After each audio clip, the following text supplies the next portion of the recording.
പ്രതികൾ രക്ഷപ്പെടും എന്നുള്ളിടത്താണ് ഇന്ന് കാര്യങ്ങൾ എത്തിയത്. പുതിയ സർക്കാർ കേസ് അട്ടിമറിക്കുന്നു എന്ന് തോന്നാനുള്ള ഒരു കാരണം പുതിയ സർക്കാർ കേസ് അട്ടിമറിക്കുന്നു എന്ന് തോന്നാൻ കാരണം സർക്കാരിന്റെ മൗനാനുവാദമില്ലാതെ ഒരു DFO അദ്ദേഹത്തിന്റെ കൈവശത്തിലുള്ളതായ റെക്കോർഡുകൾ ഗവൺമെന്റ് റീഡർക്ക് കൊടുക്കാൻ വിസമ്മതിക്കും, കൊടുക്കാതിരിക്കില്ല എന്ന് നമ്മൾ വിശ്വസിക്കുന്നു.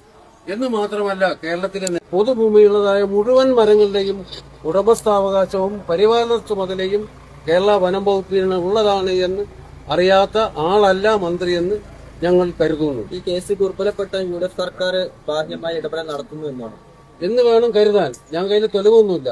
സർക്കാരിന്റെ മന്ത്രിയും സർക്കാരിന്റെ വനം മന്ത്രിയും സർക്കാരും മൗനാനുവാദം നൽകാതെ ഇത്രയും പ്രമാദമായ കേരളം മുഴുവനും കോളിളക്കം സൃഷ്ടിച്ച ഈ കേസിൽ പ്രോസിക്യൂഷൻ ആവശ്യപ്പെടുന്ന രേഖകൾ കൊടുക്കാൻ ഒരു സർക്കാർ മിഷനറിയിലെ പെട്ട DFO വനം വകുപ്പ് ഉദ്യോഗസ്ഥന്മാർ തയ്യാറാകുമെന്ന് നമുക്ക് വിശ്വസിക്കാൻ പറ്റില്ല.